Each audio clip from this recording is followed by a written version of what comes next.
expression on my face. Not enough hurdles to keep me out this way. I know you don't see me, so you just standing in my way. You get the perks, we do the works. Got no respect for what we really worth. Look, everybody got them own thing going on.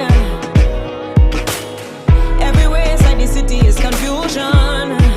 You just don't understand. You're not among the common man. You don't know our dreams, our plans. It's not what you heard. You know the word. So why don't you come out and talk to me, so you can know the real deal? I know it's hard to see. We're all just ordinary people. Stop and take a look around and then you will see.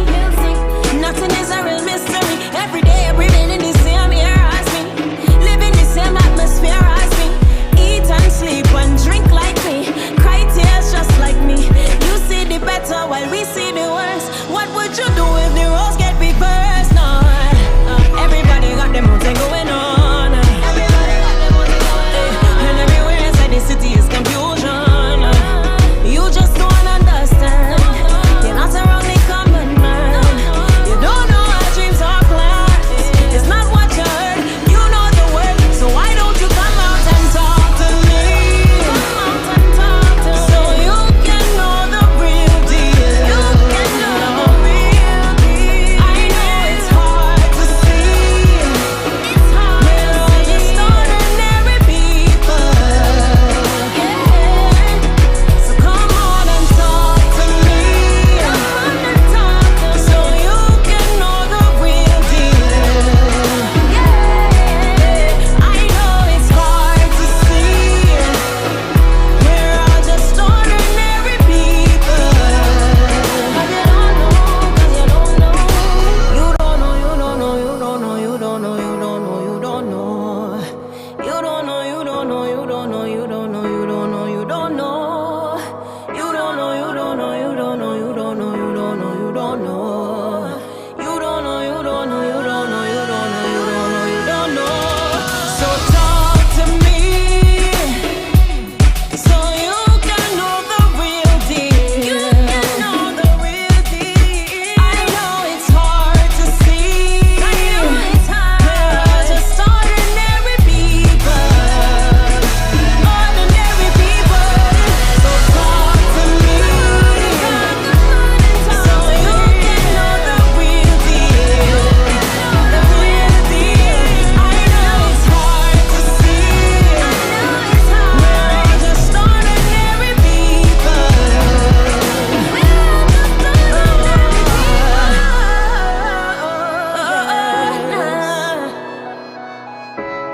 No, no. Come out and talk to me. Come out and talk to me. Nah.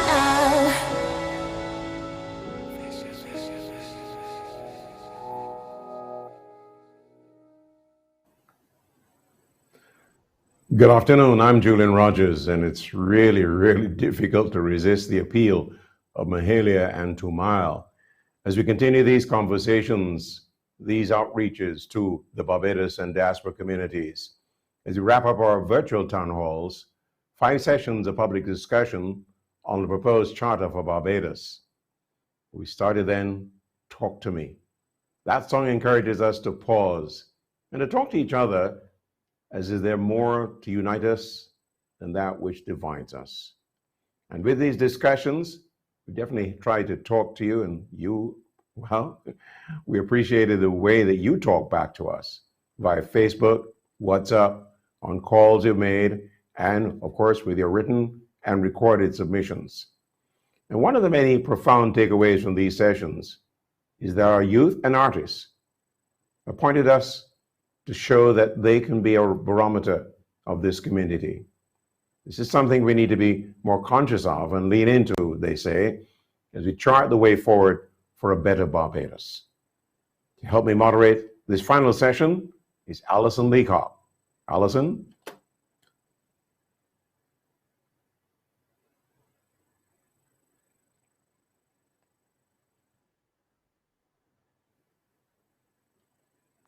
Thank you so much, Julian. I think, as we've all known throughout this pandemic, unmuting is the key to everything. We're going to say it in our sleep when we come out of this. But nonetheless, I am very happy to be here. It is our final Friday. And joining us this evening are the two people who've been anchoring the work of the Republican Status Transition Advisory Committee, Ms. Sharita Granham, who is actually the chair of the RSAC Subcommittee on Fundamental Principles, Rights, and Freedoms, and her co-chair for the Charter Consultations is Senator Reverend Dr. John Rogers, who is also a member of the RSAC and a member of the Subcommittee on Fundamental Principles, Rights, and Freedoms.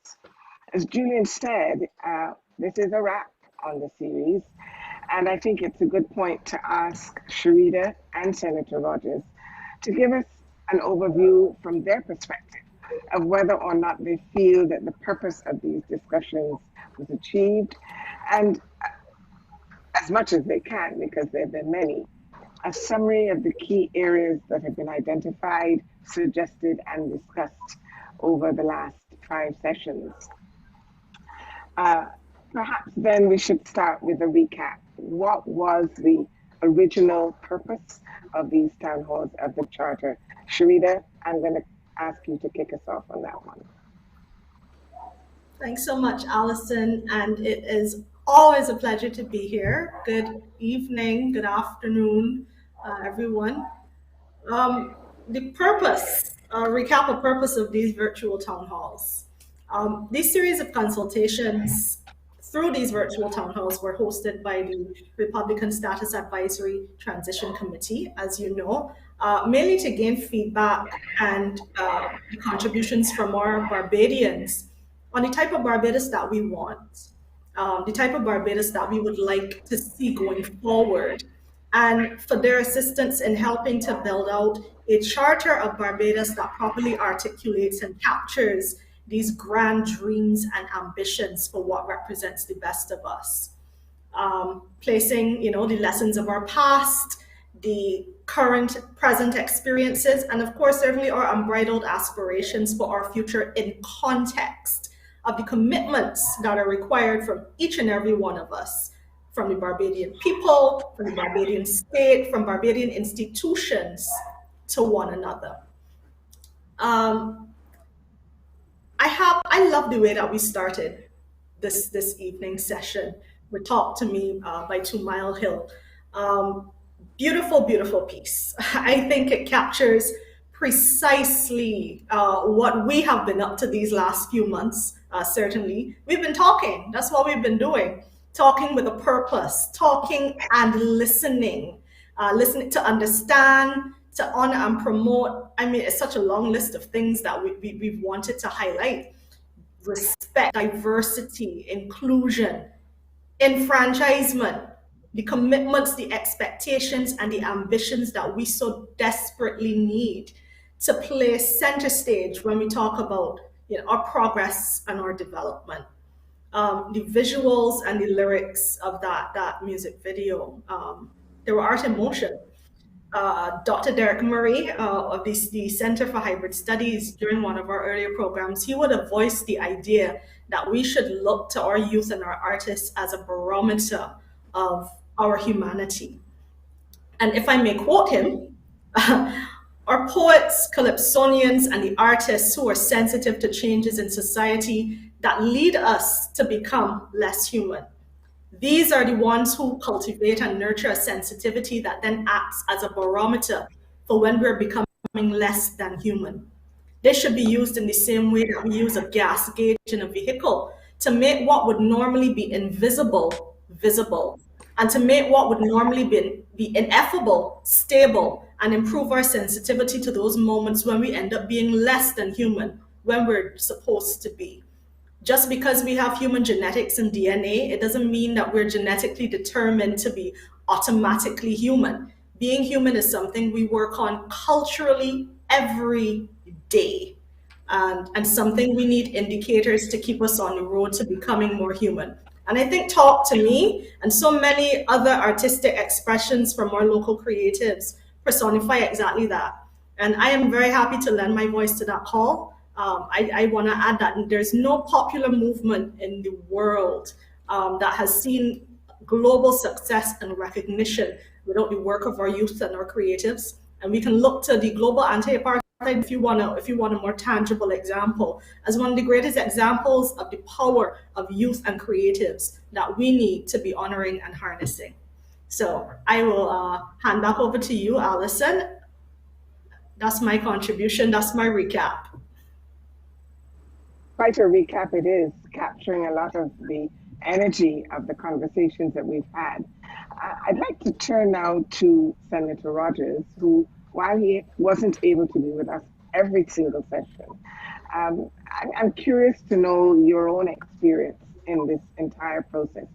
Not only have you been part of these consultations with the public, but even before we got to these public consultations, the RSAC has been consulting with a number of people. So I'm curious to know what that engagement felt like for you, if there were any surprises, or perhaps what surprised you the most and what gratified you the most. Good evening, Alison, and good evening to all who are sharing this virtual room with us. Before I go into the substantive question, I wish to join with Sharita in saying ditto to the profound nature of the song we started with, and the lyrics and the visuals. It reminds us of what we're here fighting for and what we're here seeking to make better, this beautiful and great land of ours. Like her and like Dr. Murray, as many persons would know, including my poor parishioners, that I like quoting Calypso, because I believe that the Calypsonian and the reggae artist and the social commentator, those are the people who understand the belly of the society and what is going on in it. And they're usually the ones that tell us what is happening on the ground in the moment. We academics tend to spend years analyzing before we write and publish. And by then, the society has gone on to something else. But I really wish to thank Two Mile Hill for that beautiful piece. The lyrics are appropriate.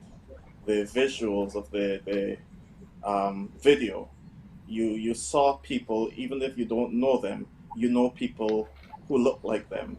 And it's really the essence of what Barbados is. Now, in terms of my experience in this process, it has been an honor for me to share on RStack. I had mentioned in an earlier forum that I feel indebted to this nation because of all it has done for me, and I don't think I can ever repay it in this lifetime.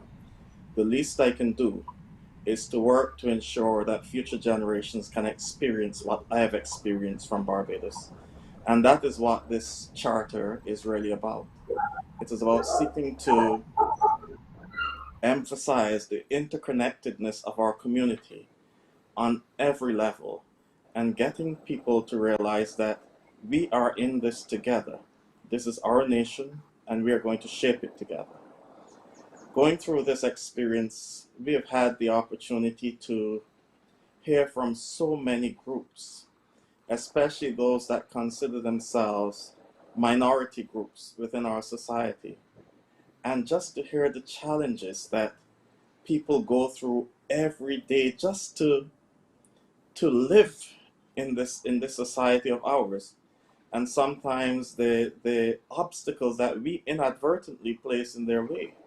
And this discussion has been so enlightening in terms of what people are going through and the necessity to make some serious changes so that every Barbadian can experience the Barbados that we aspire to see. That's the Barbados that we hope for, a Barbados where all Barbadians can live their lives in freedom with dignity. In terms of the sessions, there was one thing that struck me in the session that I didn't think we got a chance to get back to, and if you would permit me, I would like to just touch on it. I cannot remember the person who called in. It was an evening when we had quite a few calls and we didn't get to all of them. But there was a question about reparatory justice. And it spoke, I can remember the speaker speaking about Drax Hall and how large it was, and it is time to take it back. I got the impression that that was the message.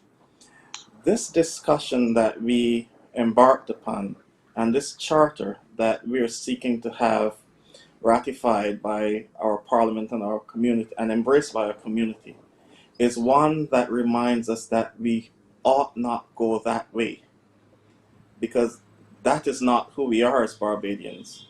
We are all interconnected in some way. If we stretch our minds across the abyss of time, we have built a society that has been built by the hands of planters and the descendants of planters and the descendants of slaves. Yes, there were some times of oppression, and there are still pockets of oppression. But I also wish to remind us, there are times when those attributes, that is the descendants of planters and the descendants of slaves, resides in one and the same person.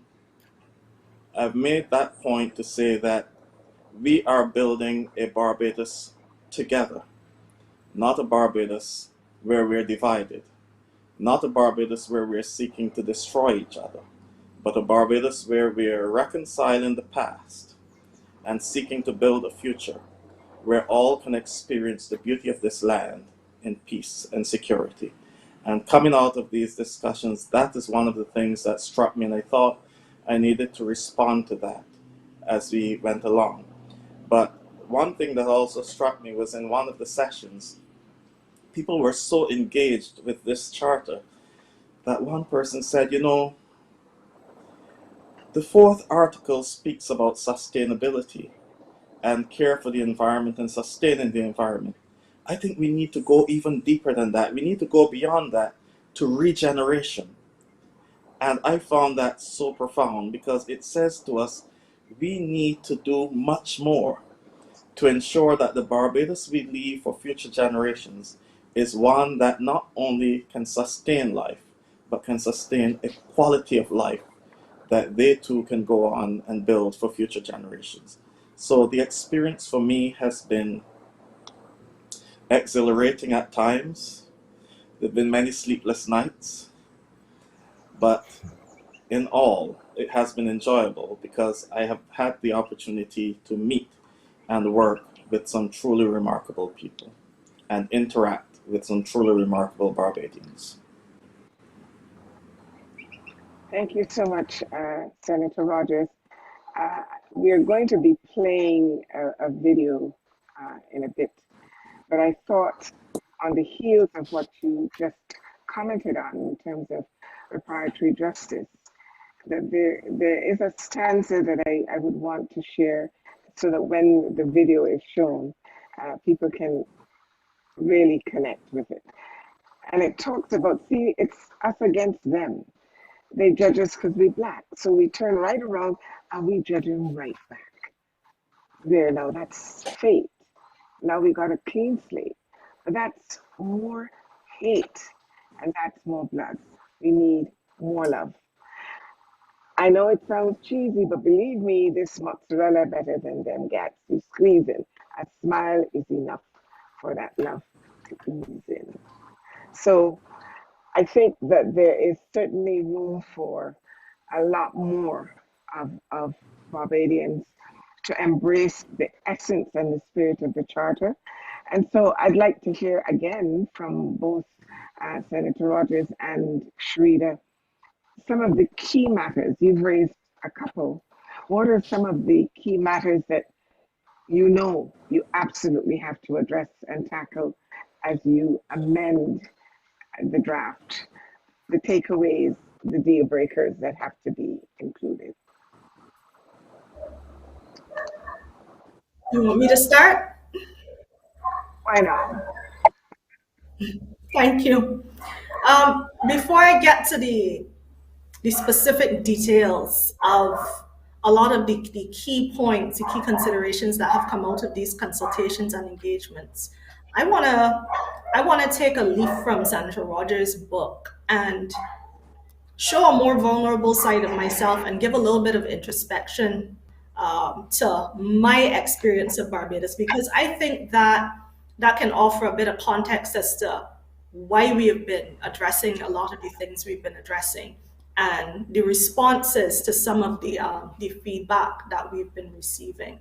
So I consider myself, very average Barbadian. I'm the last of four children for my mother and the last of seven for my father. And I certainly didn't grow up with many means, but I can't say that I wanted for anything.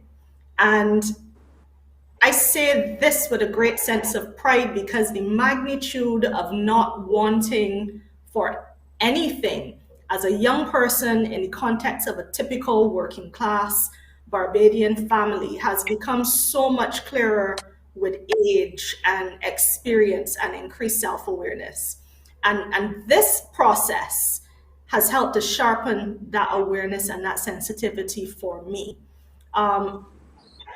My my maternal grandmother, who died just last year, September, may she rest in peace.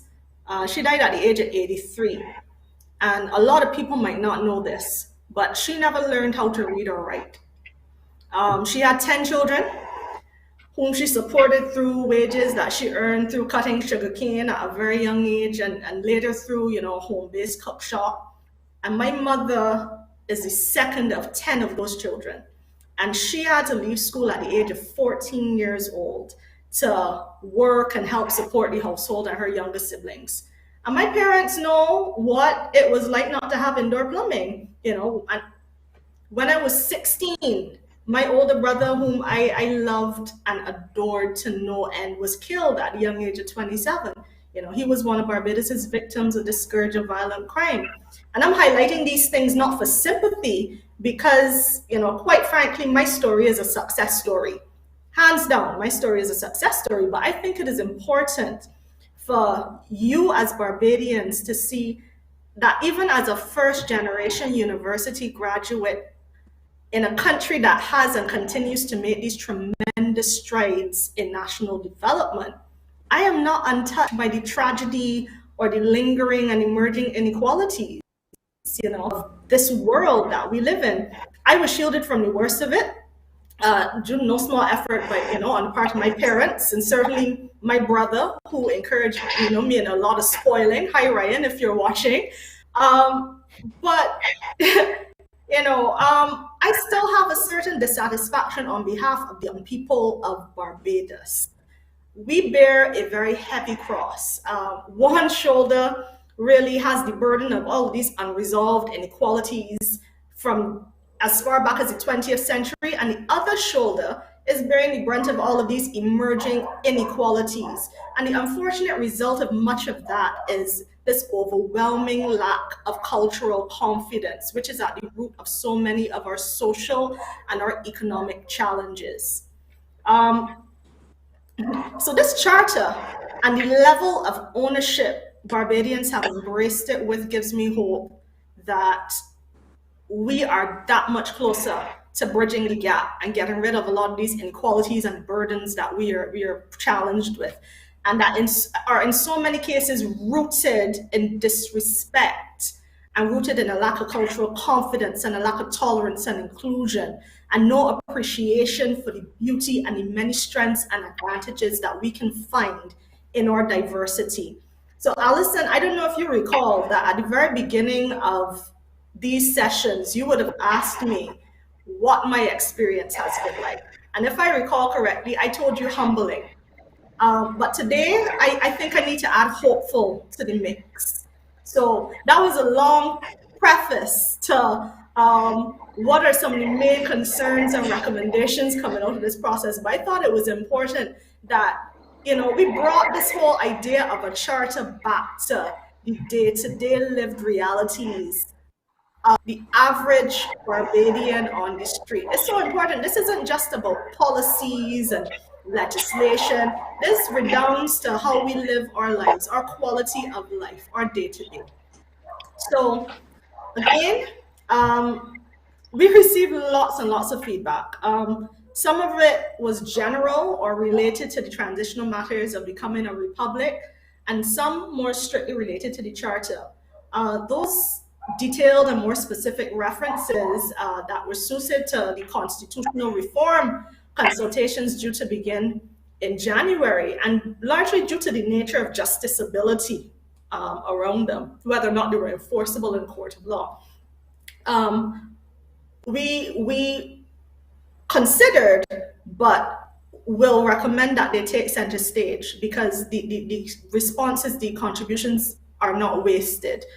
I still think they're very relevant, and they speak a lot to the foundational principles that we have or should reinforce or adopt. And wherever possible, we will seek to undertake some element of them to be represented in the substance of the Charter. Examples would be rights of the child, the rights, access, and even more specifically, the economic enfranchisement of people with disabilities, articulation of the right to family, and all related matters. For example, things like daycare, child care, land ownership, economic enfranchisement, and to be more specific, the type of ring fencing that we see with our green energy and medicinal cannabis sectors for local investment and participation, greater community engagement through local governance, gaps in legislation as it relates to female reproductive rights. That was an interesting session we had there. Formal repeal of the 1661 slave code, amongst other things. But some key considerations more specific to the Charter, and I'm going to speak broadly rather to the individual contributions here. Calls for more gender neutral and inclusive language throughout the document. More careful attention needed to be paid to the possible connotations, the possible negative connotations of the word tolerance when it is used in isolation, and the need for it to be paired with inclusion and respect. Inclusive language beyond just the gender dynamic, the whole question of why reference to the creator, Rev. Rogers, has been raised multiple times, and the need to consider those who identify as atheist or agnostic, and the need for some balance to be sought to satisfy both ends of the spectrum if we're ready to remain true to the commitment of diversity and inclusion. And on a related note, there have also been questions as to why no specific references to individual religions or spiritual groups. And I myself have had to remind a number of persons and groups making that particular recommendation that the Charter is not for any one group, and it has to be representative of the beauty, the peace, the progress that we can find by tapping into the ideals of rights, respect, partnership, and diversity that are found at the core of the Charter. So I've talked a lot, and I'm going to pause here for Senator Rogers to contribute. But sometimes my passion gets away with me. This is my day-to-day, everyday work, and I hope that Barbadians can see that I absolutely love this. Absolutely can. There's no question about that, and I think they appreciate certainly the sincerity of sharing as well. Senator Rogers, your turn. Thank you. Picking up from where Sharita left off, one of the interesting aspects of having these discussions and going through this charter process is it has reminded us that it's been 55 years since independence. We've had a generational change. And if you may recall the census of 2010, which was published in 2012, just about 22% of the Barbadian population said it has no religion. And that came out very forcefully in the presentation of some groups. But one of the things we've been trying to get persons to understand as we go through this, these discussions, as we went through these discussions, is that rights are rights, and rights are not determined by the majority. But we also have to recognize that there are different people with different perspectives living in the same community. And therefore, we have to find a way to balance the rights. So, for example, yes, there has been a call as to why the Creator is mentioned in the Charter. But equally, on the other side, there's also been the call, why haven't we said the Lord has been the people's guide? He has guided us these years since independence and beyond, the past 300 years. And don't we want him guiding us beyond this point? So it is balancing those arguments, those submissions, that we as the committee will sit down and work out how best we can articulate this so as to respect the rights of all groups involved, because they all have a right. And as I mentioned earlier, people are very concerned on issues dealing with the environment. I think that climate change and all that comes with it is of great concern to us all, especially as small island states. And so there has been a call for a heavier emphasis on how we treat to these things in the Charter.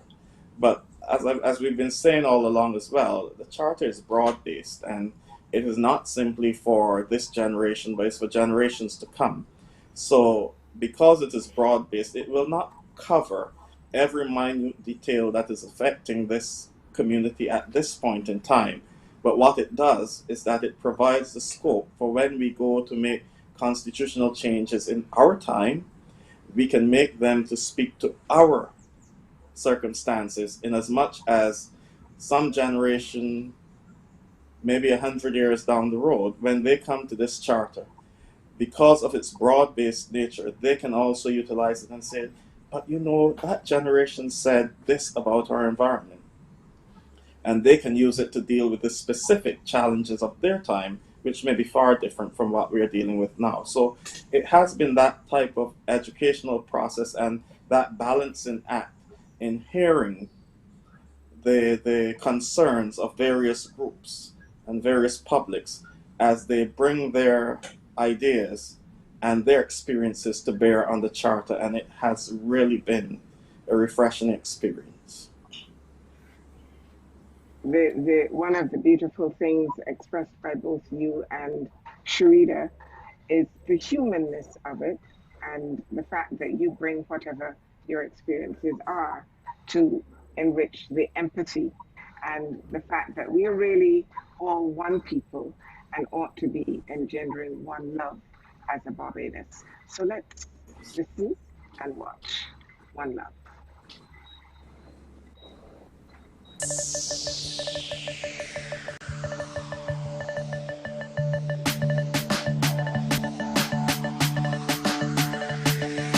The opposite of love is pride. We knew that. We had a lot of good things, but we blew that. Insecurity is 14 feet tall, that we wrapped around ourselves like the China wall. See, it's us against them. They judge us cause we black, so we turn right around and we judge them right back. There. Now that's fair.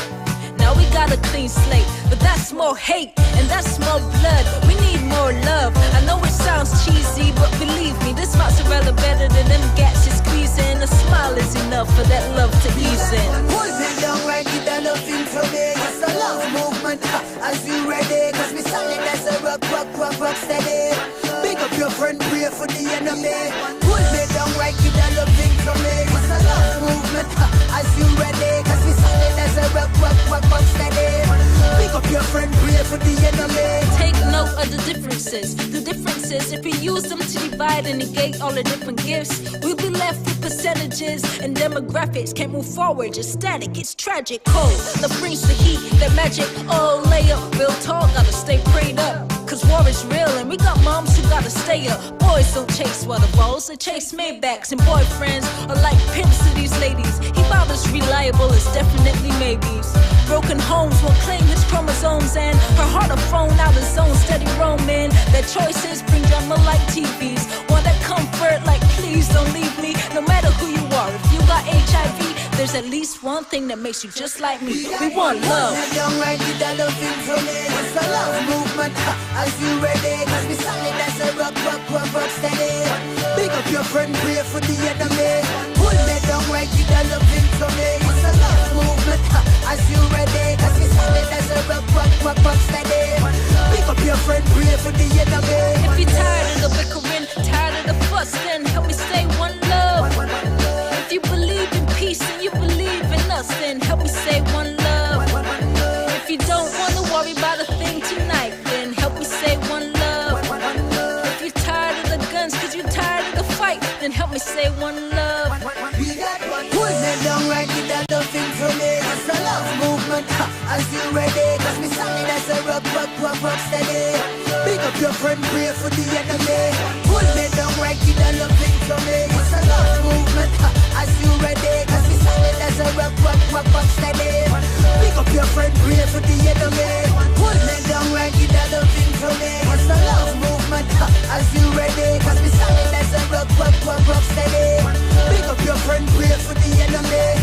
Pull me down right in the loving to me. It's a love movement, as you ready. Cause we solid as a rock steady. Pick up your friend, pray for the enemy. One love, one love, one love. We got one love. Do the hard thing again with me, girl. Come on. Let's do it. Right. Like this.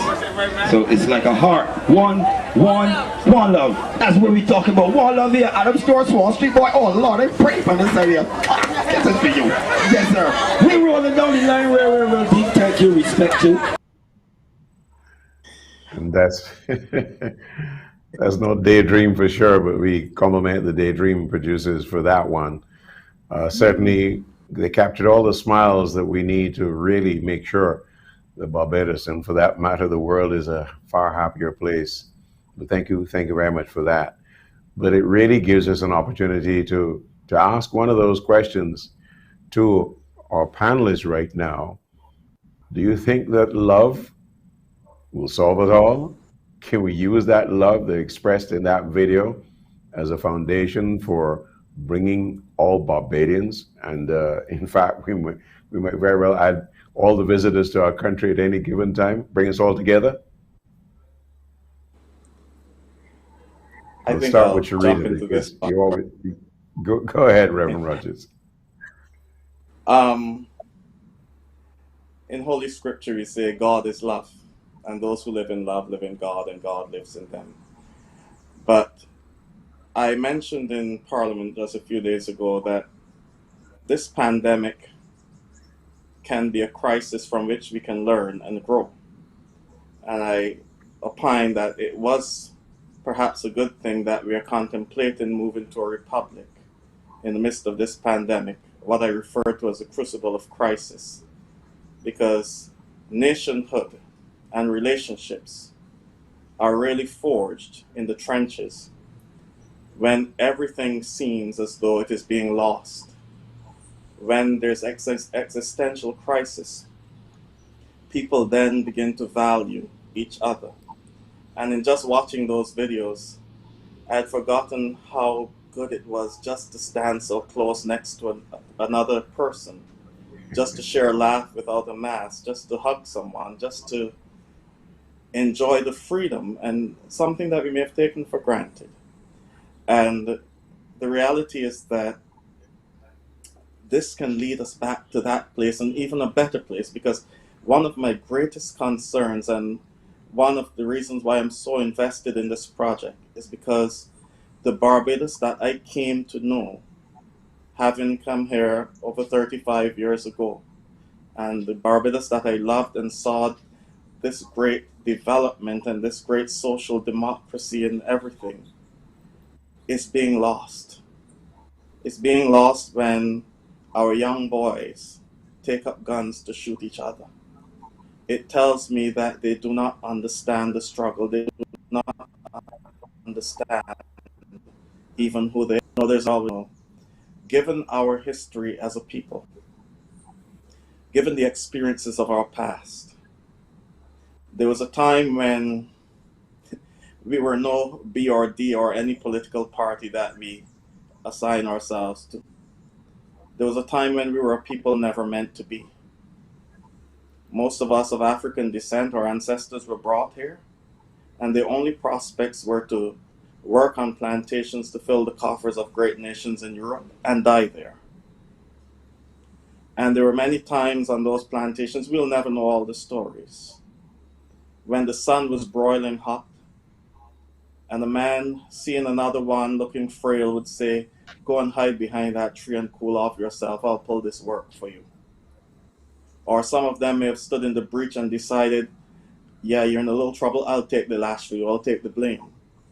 Some may have given the other one a drop of water that may have saved them on that broiling day. Fast forward that several decades to who we are today. Every time a little black boy takes up a gun and points it at another black boy, he doesn't know who he's shooting at. He may well be killing the descendant of that man who decades ago is responsible for him being here. Because he may be the one with the gun, may well be the descendant of the one who was dying on that day that the other one saved. And that is the interconnectedness of our people. And that is where we need to point our national consciousness and recognize that we are one people. We cannot afford to kill ourselves. This is not what our ancestors died for. This is not what they bore the brunt for. This is not what they said, look, we may never learn, but one day, one of my descendants will be able to read a book. And Barbados is a prime example, as Sharita just pointed out, of that victory. Because we are a people where the child of the laborer in the field can aspire to the position of prime minister, or in time to come president of this nation. Because we have made some decisions to make sure that no one is left behind.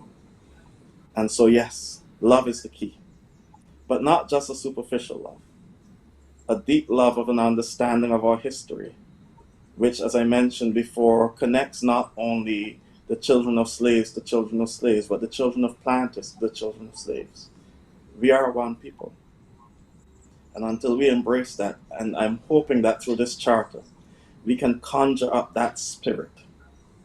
We can conjure up that soul that will drive this nation far into the 21st century and beyond. Sharita, I know you've opened up to us earlier, but I'm curious as to the kind of emotions that the earlier video generated in your soul, so to speak. Wow. We might need another hour. One Love by A Daisy featuring Maponim. Thank you guys for that artistry. Beautiful. As I was dancing and smiling when that video was playing, it was so beautiful. I was taking careful note of some of the lyrics, and I think it's verse 2 where it says, take note of the differences. The differences, if we use them to divide and negate all our different gifts, we'll be left with percentages and demographics. Can't move forward, just static. It's just tragic. And that, I think, is what resonated the most with me throughout that beautiful piece of music. And it kind of echoes the sentiments of that very brilliant panel we had on Wednesday, who brought a youth and creative perspective to the matter of the charter. That we are moving away from this idea that Barbados belongs to just one set of people, and towards the idea that Barbados belongs to all of us, and that we should choose to develop it and honor it every single day. And I think that's where that love starts to permeate. That's where it starts to come to the surface. It is our greatest hope that this charter can be presented to the people of Barbados as a roadmap to that even more beautiful, loving, caring, prosperous, sustainable Barbados that we want and need. So that is what, the kind of emotion that it evoked in me. Thank you very much, Sharita. Well, talk about emotions. We're going to get an opportunity to pick up some of the emotional responses of Barbadians, because we've been out there to ask a number of questions of them. And one of them really revolves around whether people love being Bajan. I started to think about whether you want to be referred to as a Bajan or a Barbadian. And a friend of mine says that a Bajan is a born Bajan or a born Barbadian, and a Barbadian is somebody who adopted Barbados. I don't know if we'll ever get onto that one, but let me get to the response to the question we put out there to people. What do you love most about being Bajan?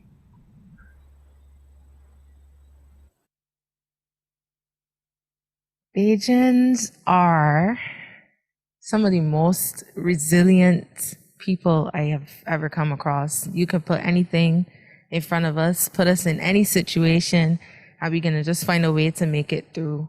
You know, we come together when we have to, and I absolutely love that about us as a people. I just love how we are as a people, how we come together as people, the atmosphere of everything that is Bajan. You know, from the food, the community, everything I love about being a Bajan. We spend a lot of time talking about the impact of young people and in fact that this republic is very much about them. And so the question we put, what is your greatest wish for the children and future of Barbados?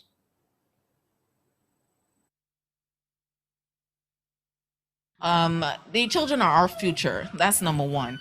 And I just thoroughly believe that once we stay behind our children, parents, guardians, teachers, even the community, once we stay behind our, children, we know that they can push through. It's a really hard climate that we're in right now. And we know it's hard for them to stay focused, but we just need to stay behind them. And they're the future doctors, lawyers, nurses, everything for Barbados right now. So we have to make sure that we stay behind them and keep them focused. Oh, that's a good question. My biggest wish or my greatest wish for the children of Barbados is that they are able to live in a safe Barbados and an affordable Barbados, a Barbados that they don't feel pressure to have to leave to survive, because our country is beautiful and there's no place like home. So I really hope that for the future we can find a way to make living here more affordable and more palatable for our own people. So yeah, that's my biggest wish for not just the children, but for myself. And of course, that's a very generous expectation. And one I want to toss immediately to Sharita, because following all the discussions we've had over these weeks, well, a week and a half, so to speak, maybe 2 weeks if you want to stretch it, but is about the importance of making sure that the charter really belongs in the pantheon of the national flag and the pledge and the national anthem. And this certainly must be one of the biggest challenges in terms of having the charter embraced, particularly among children. I want to start with children first, Sharita.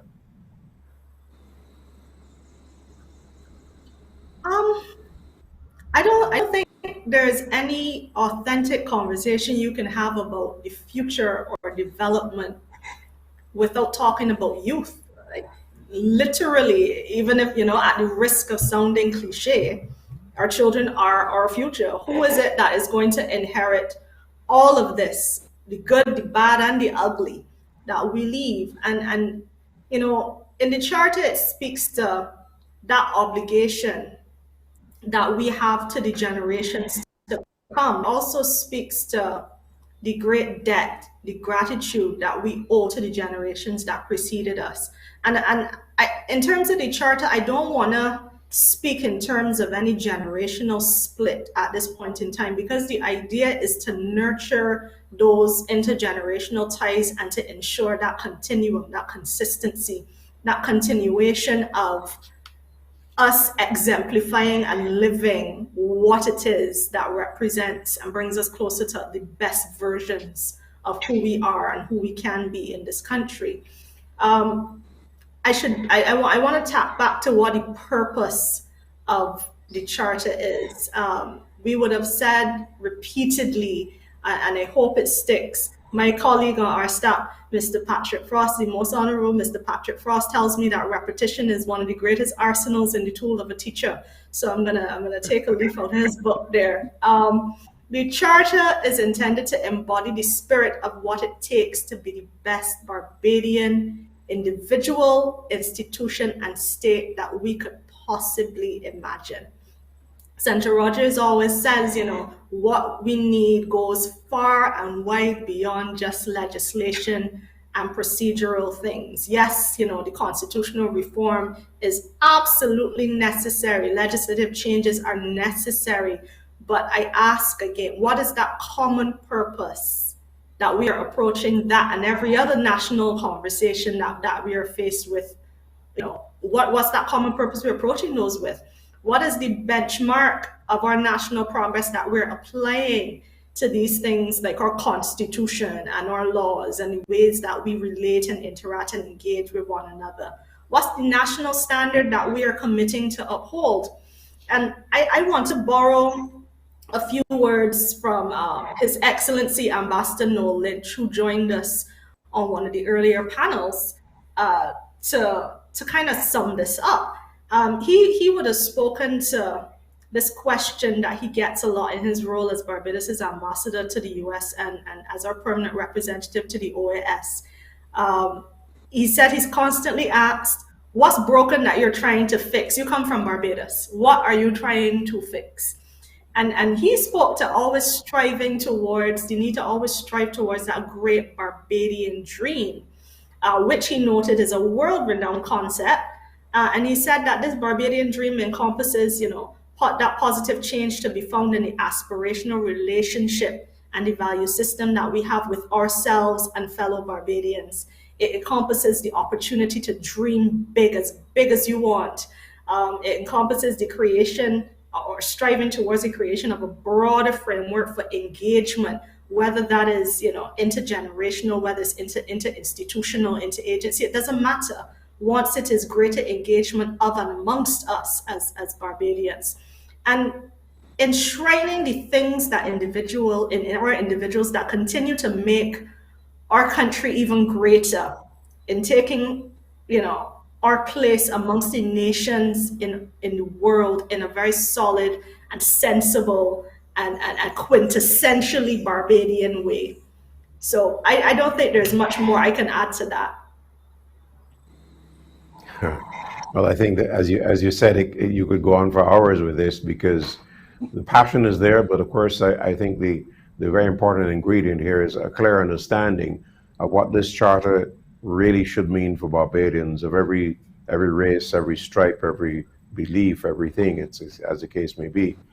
We're coming into the final moments here, and I want to give it over to Alison because she can really take the baton, so to speak, from her running days and conclude with an engagement with Reverend Rogers and so on. So, Alison?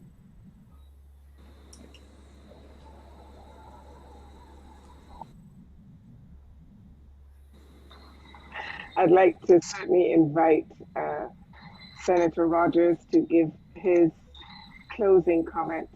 He shared quite powerfully his own perspective on why this is a game changer for us as a people. So your final thoughts. We are wrapping at 6 this evening. So our final thoughts for you, Senator Rogers. Thank you very much. Well, as Sharida rightly pointed out, the charter is really set there for every citizen of Barbados to just go to and ask ourselves, am I living up to this? And if we're not, it means that our contribution to our nation is not what it ought to be, and therefore our nation cannot progress in the way we hope it to progress. And so the charter is really the national conscience that keeps questioning us. It is that thing with which we must continue the conversation, even if it's a conversation with ourselves in the mirror. Am I living up to this? Do I treat all Barbadians in the way that I should treat them, in the way that this charter says they ought to be treated? And when we mentioned children just now, I remembered that in Article 1, one of the areas to prevent that we're seeking to prevent discrimination against is gender. And most persons jump to the human sexuality issue and so on. But simply gender in its probably 2 decades ago concept. How women are treated in our society. How is fecundity treated in our society? Are women encouraged to raise families, especially in the corporate world? And these are questions that we must confront ourselves with. Do women feel pressured not to have a family because if they do, they cannot rise up the corporate ladder? And so, what type of society do we have if this tends to be a hindrance in our society? But even more so, the Charter stands as that emblem that goes back to the very source of what the Calypsonian Bamba sang about in 1987 when he said, they want to know. Because the Charter is the national conscience that tells people something is here. The standards that this emblem says we ought to. And so the questions will always be there. So the conversation will always continue as we strive to be our better selves as individuals and ultimately as a nation. So the Charter will become that emblem of national conscience, which continues to question us. Are you living up to your best self? Are you being the best you can be?